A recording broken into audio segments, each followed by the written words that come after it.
Hey, it's Chris. Welcome to Daily Tech. Now, today I got a lot to talk about. I want to start off with Apple's acquisition of Pixelmator, but then I have some other interesting topics to delve into as well, including the launch of Apple's new gaming console, or so we're told, and a discussion about Thunderbolt 5 and what it means for the new MacBook Pros and Mac Mini. Guys, I want to let you know before we get into this, I have an AI and I bundle which will help you prepare for all the changes coming down the pipeline due to AI. The way that work gets done is going to change drastically. This is coming from somebody who works on the inside of the AI industry, and I want to give you my insider's take on how to best position yourself so that all these changes are opportunities for you and don't adversely affect you and your income. So check it out. If you pre-order it today, you'll get it for $99 and some extra courses thrown in for free as well. It's a super great deal. It only lasts for the pre-order period. So I've covered a lot of apps on the channel over the years, and one of the apps a long time ago that I remember recommending when it was new was Pixelmator. Apple just acquired Pixelmator. They've got a blog post about it and what that means. If you're an Apple user, is this something to be excited about? If you're a Pixelmator user, is this something to be worried about? That's what I want to talk about today. Apple tried to redesign its Photos app recently and it didn't go as well as I think they planned. I think they ended up having to roll back a little bit of that planned redesign, but what's an easy fix and a way to get people excited again? Maybe an acquisition. Pixelmator is powerful too. Like a lot of people, when this came out, they're like, I can get rid of Adobe now. I don't have to have that subscription anymore.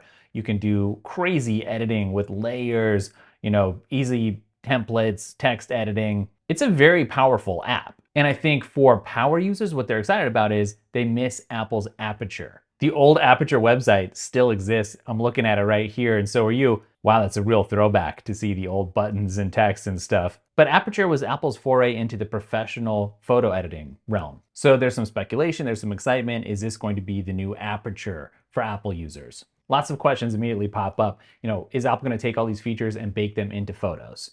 Or are they going to make this free and available to everybody, kind of like iMovie or GarageBand? Or is it going to be something that's going to become more of a paid part of the suite, whether it's something that's more standalone like Final Cut Pro or Logic, or baked into Apple's Apple One subscription? Potentially, though, this is going to make really high-powered editing features more available, more accessible to more people. Now, the blog post says this is still subject to regulatory approval, and there aren't any material changes planned to Pixelmator Pro, Pixelmator, or the Photomator apps. Now, if you use Pixelmator, you might be sitting there being like, well, I used to like Dark Sky too, and I remember that Apple bought it and then killed it. Sitting here looking at the postmortem on Apple's site right now on the support page, and it's telling you, here's how, if you're a Dark Sky user, you can start using the Apple Weather app because Dark Sky's features have been integrated into Apple Weather, which maybe wouldn't be the end of the world, right? If Pixelmator, Photomator, especially the Pro features, were able to migrate into Apple's ecosystem and just become widely available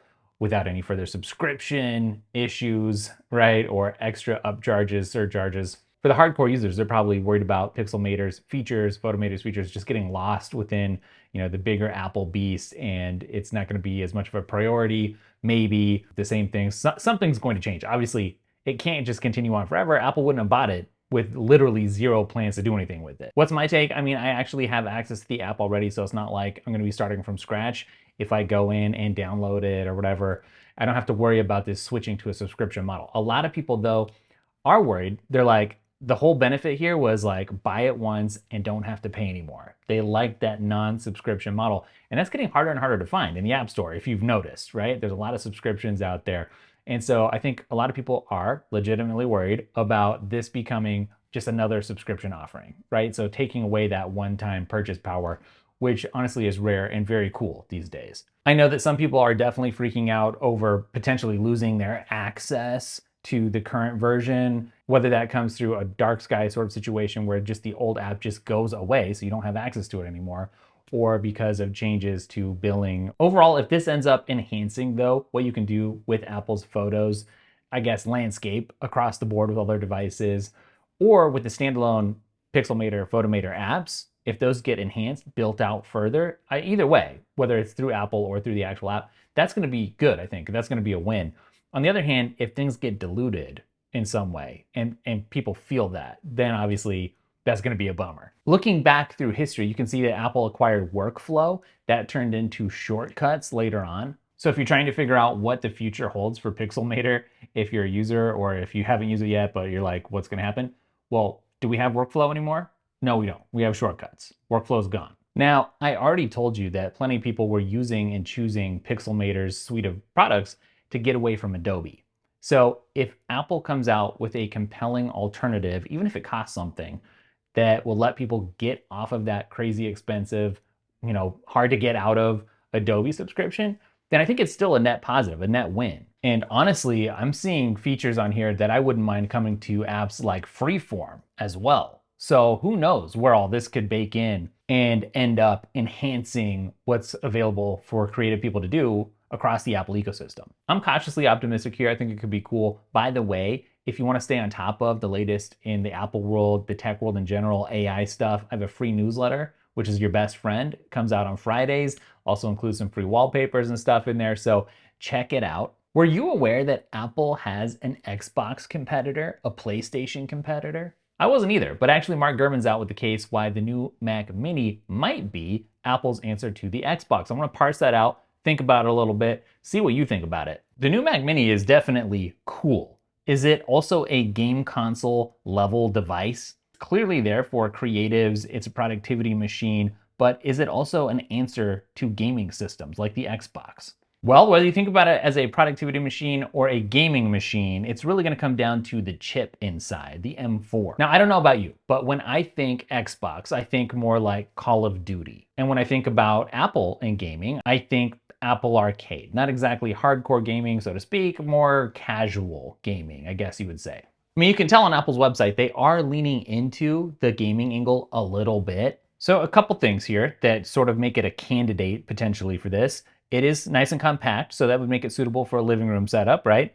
It also has macOS with better support for games than Macs have had in the past. You combine those things with the performance improvements and the fact that you compare this with the controller of your choice, and you actually have an interesting candidate for a gaming console. You can wire up that Ethernet for online gaming, network support, and also you can HDMI out. Okay, here's the thing. Apple's usually focused on productivity and professional tools over gaming. So this clearly isn't a dedicated gaming device. And here's the big thing, the Mac Mini doesn't have the dedicated graphics hardware that's specifically found in gaming consoles like the Xbox. And though Apple Arcade does offer games, a library of games, it doesn't have the same sort of gaming library, the AAA titles, that again, I think hardcore gamers would really be looking for. The AAA titles that are available on the Mac are things like Lies of P. It's not like there's no AAA titles available for the Mac. There's a few. But it's almost like the reverse situation where for years when apps would come out, they would hit the iPhone first and then go to Android because it was just like a better system. Like it made more sense for developers to stick their titles over on the iPhone and iOS, iPadOS, etc., and then go over to the Android side of things. Well, it's like the reverse. Titles trickle the other way when it comes to gaming and Macs. Now, Apple's custom silicon, I think, could change the landscape for gaming on Macs. They're efficient. There's some performance, serious performance there. And that might make Macs more appealing for gaming if they leverage it right. You remember Google Stadia? It shut down on January of 2023. That was Google's foray into cloud gaming. And I have seen people talking about, well, maybe the Macs could make a good cloud gaming sort of console or service, like maybe that's where the sweet spot's gonna end up being. I think one thing that Apple has under leveraged is their ecosystem. People are talking about, well, maybe the Mac Mini could integrate with other Apple products for more of a unified gaming experience. Like how cool would it be to be able to utilize your iPad Pro as some sort of a second screen or something during a gaming session? Like there's interesting things that could happen. People are wondering, if Apple's going to take it seriously, what would a signal be? Maybe developing their own proprietary controller instead of just supporting other platforms' controllers to judge the level of seriousness. I think people are wondering if Apple will work even more closely with other developers to bring more AAA titles to macOS. So I really want you guys to sort this out down in the comments because that'll be helpful for me as well. What do you think about what Gurman is floating here? I mean, the price point for the Mac Mini versus a gaming PC. It's like, it's not apples to apples, is it? Cost versus performance versus something like a gaming PC, for instance. Is it competitive with consoles in terms of the cost? I think when Gurman comes out with an article like this, it's more like a blend of optimism for what could be that has to get tempered by the reality of how things are actually right now. I want to talk a little bit about Thunderbolt 5 on the new MacBook Pros and the new Mac Mini. I did a video recently on what you buy the new MacBook Pro for, and sort of breaking down, is it worth it? Is it for Apple Intelligence? Not really. But so you can go check that out. Okay, I want to talk a little bit more about Thunderbolt 5 because that is here now on the new MacBook Pros, and it's going to start trickling out to other Apple devices. What's the big deal with Thunderbolt 5? Does it actually matter? Because, yeah, these ports look very familiar, don't they? They look the same as Thunderbolt 4, don't they? But they're not. Thunderbolt 4 had throughput speeds of 40 gigabits per second. Thunderbolt 5 cranks that up to 120. So here you are looking at this MacBook Pro. Looks great, looks cool, but it looks very similar, right? This is an internal upgrade that actually, if you are a pro, a professional person moving around huge files, can make a big, big difference. There's a few things people think about. A lot of people are like, well, I'm gonna charge using this port here. Okay, yeah, you can, but the Thunderbolt ports aren't just for transferring files. Those can charge as well. And not just charge, but they can charge at up to 240 watts. What does that mean? Why would you even think about charging through that port if you have a dedicated charging port? Well, peripherals, obviously. Let's say, again, you're a pro and you want to work with multiple monitors. And not just monitors, but really high quality monitors, like 8K monitors. That's what I would call a more demanding peripheral, and that's what these ports are going to let you connect. So you're a graphic designer or a video editor or a photographer or some other field that's working with really visual intensive files, right? Or your workflows. And you need to drive two 8K displays with high refresh rates. Now you're able to do that really easily here and keep everything powered and charged. I actually said in my recent video about the MacBook Pro that you buy it for the chip, you buy it for the power, and everything else is sort of an add-on. I just don't want people to lose track of the fact that Thunderbolt 5 is actually a very pro upgrade for people. If you don't know that you need it, then you don't even need to worry about it. But there are people out there who are like, I've been dreaming about this. I want this. I need those faster transfer rates. I want those better, higher quality displays, and I want a lot of them. Macs tend to last for a very long time. So another thing here that comes along with these ports is future-proofing. Even if you don't need such powerful ports right now, either because your workflow just doesn't require it, or maybe it's a budgetary issue, whatever it is, you might want them in the future or need them in the future. So it actually can be a good way to think beyond the present and think out to, the next several years. Now, I just want to make a resource here for people who are really interested in these ports, which is probably not the majority of people, but you also have to think about backward compatibility. I'm going to answer some questions here. Is this backward compatible if you get the Thunderbolt 5 port? Well, the answer is yes. You can use like Thunderbolt 3, Thunderbolt 4 accessories with this, but they're not going to work at the Thunderbolt 5 speeds or capabilities, right? It's going to dumb down to the capabilities of Thunderbolt 4, Thunderbolt 3. So just because you have this cool port, it doesn't mean that it's going to be an automatic upgrade or you're going to get like immediate performance gains when you plug in your old accessories to the new port, if that makes sense. The other thing you want to watch out for is don't buy the wrong cables for these. The cables, they look the same, right? I've done this myself. I've gone out and I've been like, oh, cool, I'm gonna get all these new capabilities, and then I get the wrong cord or whatever. So just double check before you actually purchase anything. Now, beyond the everyday stuff here that we've kind of been covering, there's some speculation that these ports might actually be a little more interesting than just what you see on the surface. Some people are kind of starting to speculate if there's some implications for gaming in VR, where you have the Thunderbolt 5 capabilities leading to things like better external GPU support or higher resolution for VR displays. But again, in my estimation, you're not buying the new MacBook Pro for the Apple Intelligence at the moment, but you are buying it for the high power capabilities, particularly the chip inside, but also these very nice professional upgrades like Thunderbolt 5. That's it for today. I've got a great AI course in development, which you can pre-order now, which is going to help you capitalize on AI, not the AI that is currently available, but AI as it is coming down the pipeline.